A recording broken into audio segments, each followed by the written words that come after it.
What is cropping up, stockers? This is Zach the Stock Cropper. Long time no see. It's been a busy, I don't know what it's been, 4, 5, 6 weeks since our last video. What we thought was going to be an easy spring has kind of turned into, I don't know if nightmare is the right word yet, but a pretty challenging one. We've had quite a bit of rain. I think maybe somewhere between 7 and 9 inches of rain over the last month.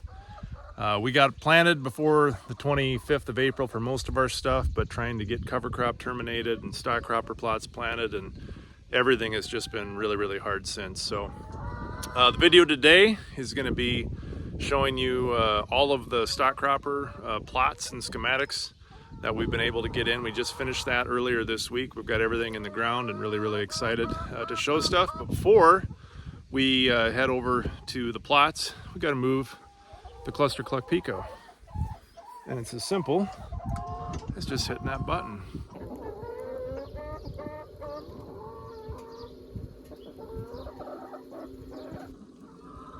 The fun part is the chicks, or the chickens, the hens, how excited they get for the fresh grass as the barn moves along here.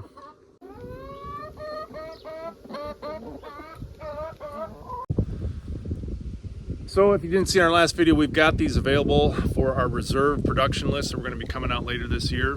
We just finished the engineering, and we're getting the new prototype of this bid out. We're going to get busy building this hopefully sometime in the next 6 weeks with the goal of doing our first production run. So if you're interested, have one of our first release is the Cluck Pico.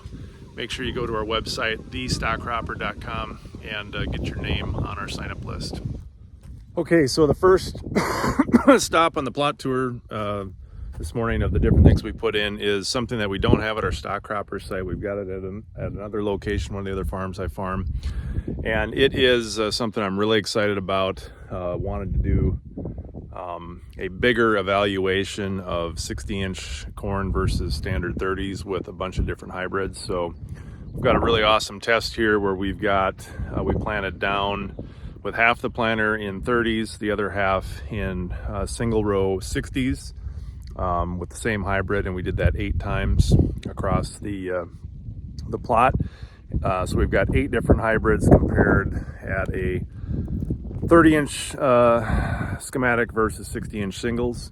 And then on the end down here, this way, if I can point, yeah, that way, we took our 60-inch twin row planter and we did 4 different hybrids. We didn't have room for all 8, so we had to pick 4, and we did a high population trial there of I think 38 or 40,000 versus 18,000 to try to replicate what we learned last year, or see with the different populations what type of a response we get to high versus low, because last year we had 250 bushel corn with 16,000 broadacre pop on a 100-day corn hybrid. So, and the goal of all of this is really to try to help select which corns, if we're going to do more of this gap type of stuff, that we're going to use. And so the nice thing about this layout is this is all one soil type. It's all a 507 Canisteo, relatively high pH, but we picked it because it was the spot we knew we could have one soil type across this wide of an area. So, but should be a really interesting plot to follow. If people want to come and look at this, you just have to let me know separately from the stock cropper plot, but it should be a fun one to follow throughout the summer. All right, so next stop on the update tour is our stock cropper actual plot. So here we are in our 10-foot lane of the stock cropper plot. We're standing in our cool season mix. You can see our oats and annual ryegrass and rape, and we've got some lamb's quarter that's coming through. We should have some field peas in here as well. But this stuff is about where we normally see it at Memorial Day here. It's about 1 foot to 18 inches tall and kind of filling in. We drilled it into a lot of corn residue from last year. You know, this was 300 bushel corn, 325 bushel corn actually in the 4-row strips, so a lot of residue. We put some extra nitrogen on to help break down those stalks and get this stuff off to a good start. But I think probably within a week to probably 2 weeks, I would guess, we'll be launching barns out here as well. So yeah, and we'll talk about more of that stuff later. Then in between we have our 4 rows of corn. This stuff looks good. It's probably the best start we've ever had for the stock cropper plot I came in. This was some of the first stuff I planted on, I think it was the 13th of April that we planted the corn this year, so by far the earliest start. And we've got a little bit of unevenness in our outside row that's closest to where the corn stalks were, which likely just needs a little bit of nitrogen to poof that up. But our corn stand here in the outside row, with my finger pickup, and I had some 44 pound 0953 Pioneer for this, which was super rare, but thankfully my seed guy was able to get it, so my singulation and spacing is really good. This is about 46,000 on that outside row. Again, if you haven't seen our stuff before, we plant heavier populations on the 2 outside rows, lower on the insides, to take advantage of the solar corridor with having full access to light on this side and this side with a shorter crop in between. So this is where we'll have our next pasture lane get drilled probably in a couple weeks. So the idea is we'll start the barns in this lane, go down all the way to the end, and then come back this way and then make the circle a second time later in the year. So now we walk over to the 20-foot schematic here. So this is where the summer lane will be drilled here in a couple weeks, just like that one over there.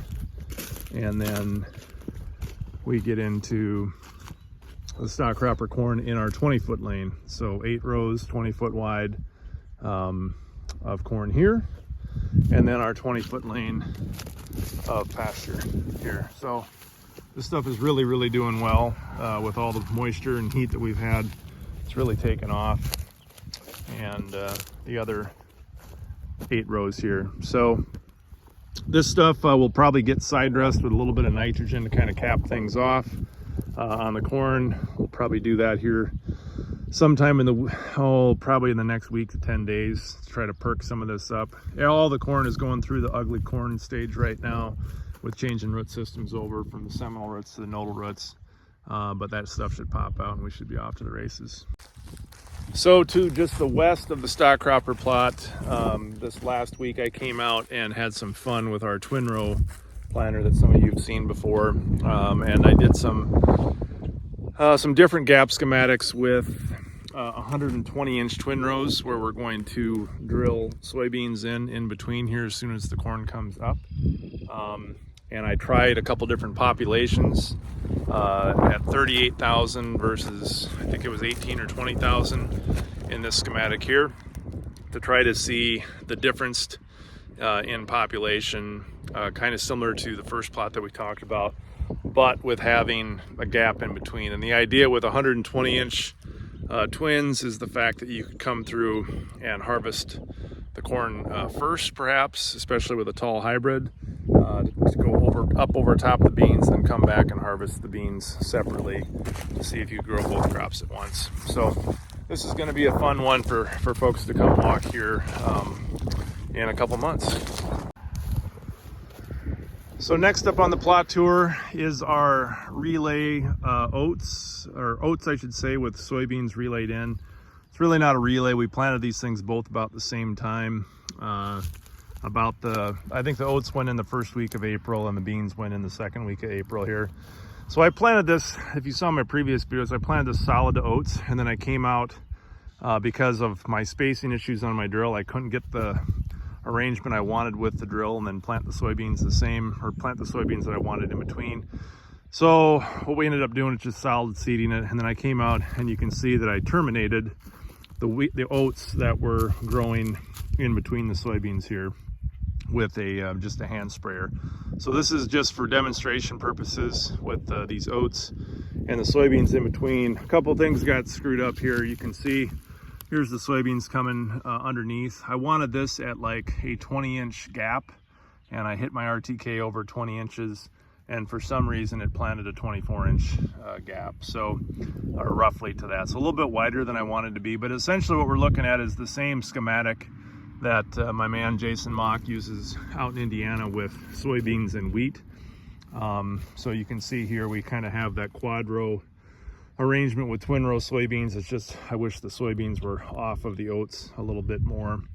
But I'm really excited to see kind of what happens here in how this looks come to the field day, because the oats will have matured. We're probably going to hand harvest the oats with the old-fashioned way with a scythe, come through and cut them off and bundle them up and get them out of here, and then see what happens with the soybeans and how they grow up in between. So this is an exciting one. The reason I'm excited about this one specifically is the fact that there is a proposed new oat plant that's supposed to go in about 60 miles from here, and I really would like to find a way to fit more oats, to add a third small grain into the rotation. And there's a concept, you know, that I've been kicking around with, trying to figure out how to do this with corn in the off year as well. And we're coming up with some really interesting things that we'll share more probably throughout the summer, and how we maybe intend to pull that off. But this is going to be a fun one to watch and see. Again, our execution wasn't perfect on the bean rows, but you know, maybe we'll learn something from doing that too. I really wish I had a third row in the middle here right now to fill this gap out. But anyway, if you drive by and see this, that's what we got going on here: relay oats and soybeans. And then to round things out, in between the barn, for those that are familiar with our site, if you've been to our field day on the highway here, in this space, we've got a whole bunch of stuff. We've got 120-inch twin row sweet corn that I don't think I see any up yet. We planted this, I think I planted this last Sunday. Yeah, I think last Sunday, so a week ago, and planted a couple different passes of 120-inch twin row sweet corn. And we'll plan to, I think I'm going to plan to put a pass or two of soybeans in between, because I've got an idea with soybeans and sweet corn of doing both at the same time. And then we'll also have the fun pumpkin arrangement. And then I also, on the ends, to keep them separated from pollen drift and timing wise, I put popcorn on one side and some Indian corn over here closer to the relay oats.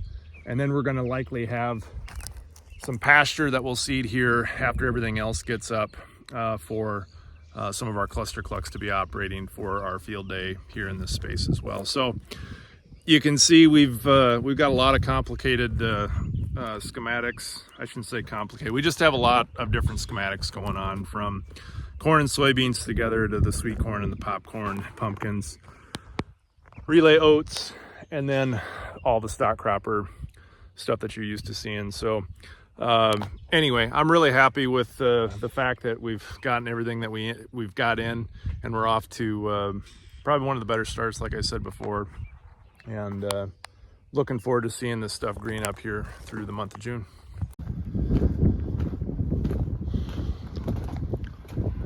And last but not least, we've got our ClusterClucks. This is one of our ClusterCluck Nanos that we've had home here since March.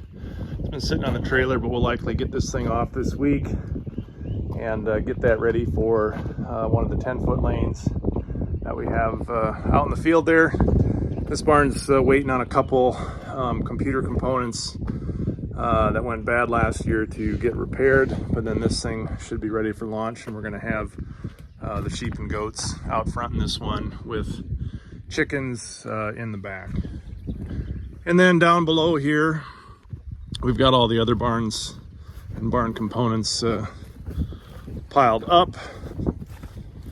So we've got our Saladin style chicken tractors in the foreground here that will tow behind the ClusterCluck 5000. This is the 4th or 5th year now of using these things, and that's the bad thing about them. They start to fall apart. So we've got some work to do on these to get these field ready. Over here, this is the chicken pen for the original ClusterCluck Nano, which is in the machine shed still. And then the original green monster, the ClusterCluck 5000, which this thing is the original tank that just keeps on ticking. Really has been a good barn. And we will winch this one across the field again. And then the big bad boy, the ClusterCluck Max 9. I'm not sure if we're going to use this one this year again or not. We may have that out for the field day with a pasture strip like we did last year. But yeah, it's possible between this and the Picos that we will have all 5 prototypes here in one form or fashion to see. And they look a lot more impressive and pretty when they're actually out in the field and not all stacked on top of each other. But this week we'll be getting this stuff out, going through and fixing anything that we need to, and maybe get them pulled actually out to the field so that they're ready to go when we launch the barns here, probably in about 2 weeks. So things are really starting to ramp up. We're kind of transferring from our spring season into actual stock cropping season. We got our baby chicks from Hoover's Hatchery. So thanks to Tony Halstead and the team down at Hoover's for sponsoring us again and providing us with our chicks for 2024. So make sure you check out Hoover's Hatchery for all your chick needs across the United States. So thanks again to them. We've got our feeder pigs that are probably going to be picked up, I would guess, sometime in the week to next 10 days to make sure we've got them here and acclimated for the ClusterClucks. And then we've got our ruminants coming in the form of sheep, and we're also going to get a couple goats this year to try to be a little bit less selective on some of the weed pressure that we get in our pasture strips as well. So a lot of moving pieces, plus we've got the barn down to precision planting to get operational the next week to 10 days, along with spraying our own crops and side dressing and all the other stuff. So, you know, June is an incredibly busy month here for us on the farm. It's nice to have a little breather here on Memorial Day and slow down a little bit, kind of in between seasons here. And but we're ready to charge. So. Again, thanks to all for watching, all the continued support, and get busy living.